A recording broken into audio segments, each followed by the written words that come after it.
Hey everyone, it's Jessica from Well Hello Cookie. It is officially the holiday season, which means hot cocoa bombs are back.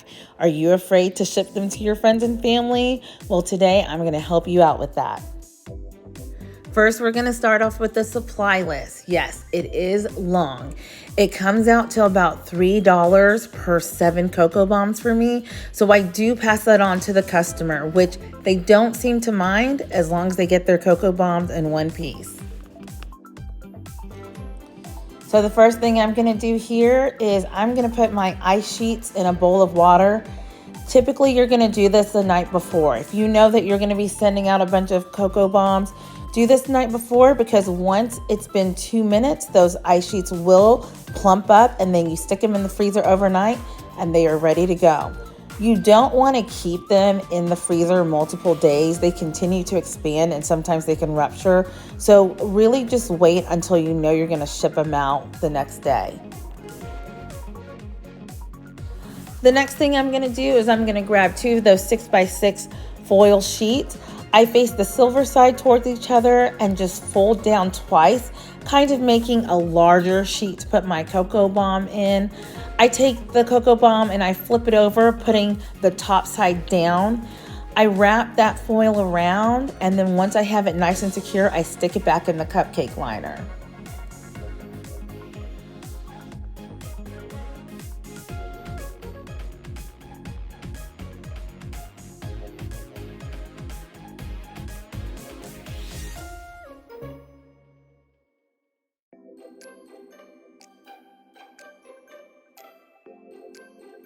Just a tip here, I try to get as many colors as I have flavors for cocoa bombs.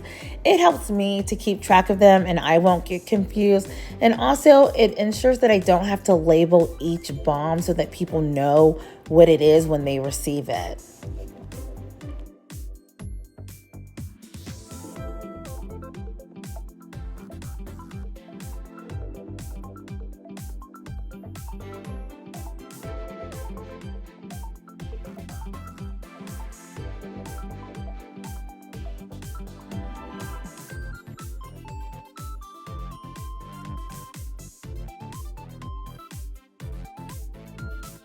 Then my next step is I take Saran wrap and I pull enough just to wrap around the cocoa bomb and the cupcake liner. I like to keep the bomb in the cupcake liner just to make it a little bit more sturdy.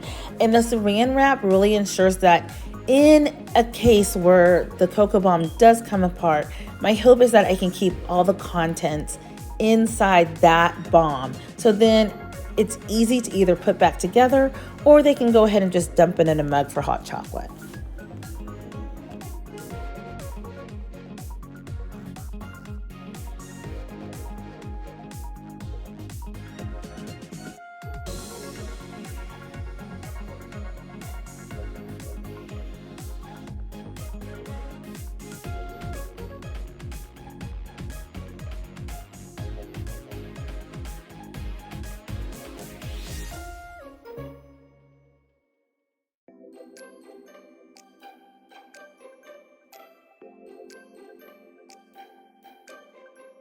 Next, I'm going to grab my metal tin. I prefer to use a metal tin over using another box. I think it just gives another layer of protection.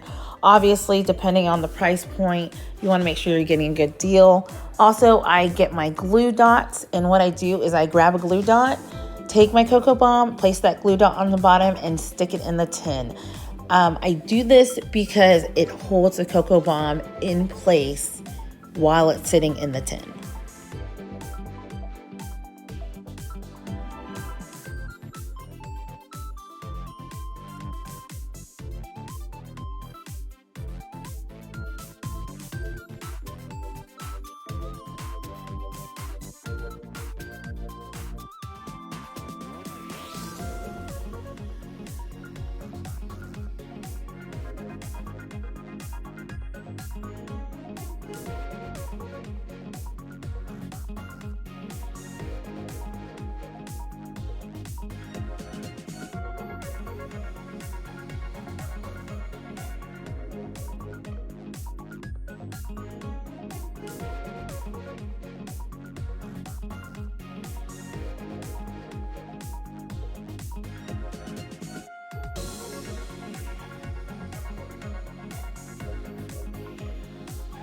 Now that all of my cocoa bombs are secure in the tin, I'm gonna grab my crinkle paper.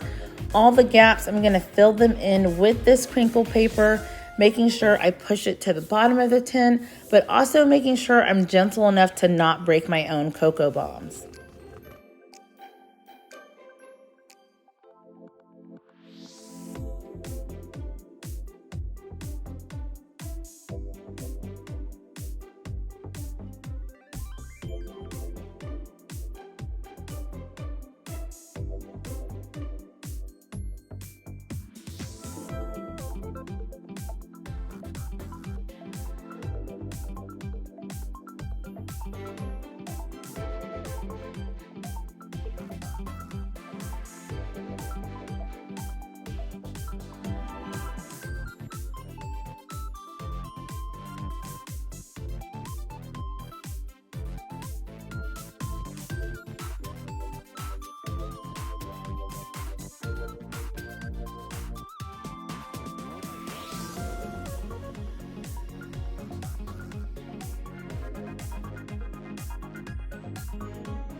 Once I feel like I've covered all the sides, I'm gonna start putting some crinkle paper on the top. I put the lid on and I press down very gently just to see if I can close it all the way. In this case, I actually ended up adding too much crinkle paper. So I went back, took out some, put the lid back on, and heard that snap without pushing hard onto my cocoa bombs. So that's how I knew I had just the right amount of crinkle paper in there.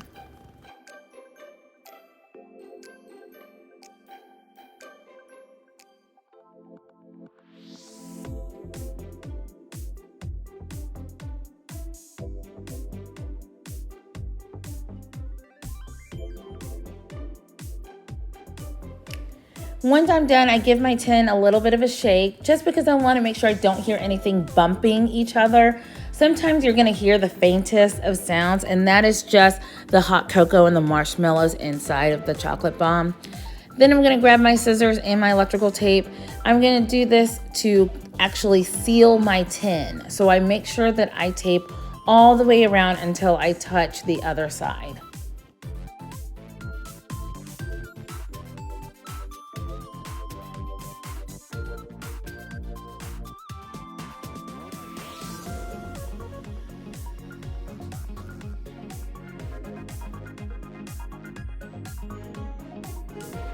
Now I'm gonna grab my box and tape that up. I always make sure that the size of the box is showing, pro tip, just for whenever it's time to fill out those mail slips, because I don't wanna have to get a tape measure out to measure it. So when I'm taping my box, I not only tape across the main section to close the box, I actually tape the perimeter too. I'm basically making my box an ice box as well. So I want to keep my cocoa bombs cool when they're inside of this. And I know I'm using the foil, but I will do anything to make sure that my cocoa bombs get to their destination in one piece. Then I'm gonna grab my foil bag and I'm gonna stick it inside of the box. Make sure to push it into all four corners. I'm gonna grab 2 or 3 sheets of bubble wrap just to put an extra layer of protection on the bottom. And then after that, I will finally stick my metal tin in.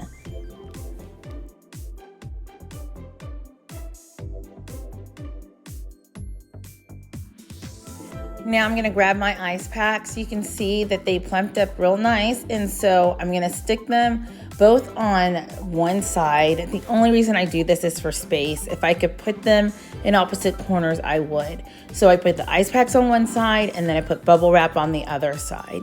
Once I've done that, then I start pushing down the foil, and one side has the adhesive. So I'll rip that off and make sure that I get that bag really closed and sealed.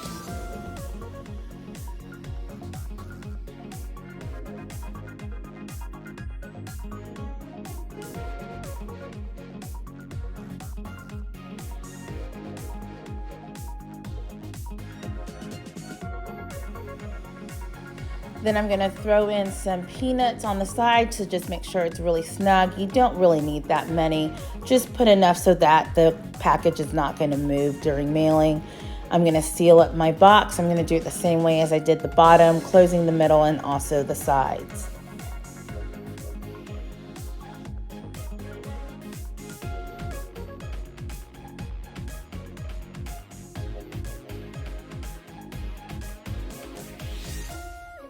I always go back and forth on if I should add a fragile sticker, but on the cocoa bombs I do, and I say a little wish and a prayer that the delivery person takes it seriously. Luckily, before I completed this video, one of my favorite customers and people received their package of cocoa bombs, and as you can see, everything is still in place. So now she and her family will get to enjoy all 16 of their cocoa bombs. Thank you so much for joining Well Hello Cookie today on how to ship your cocoa bombs. If you liked the video, give it a like. Also hit subscribe for more tips. We hope to see you soon. Have a sweet day.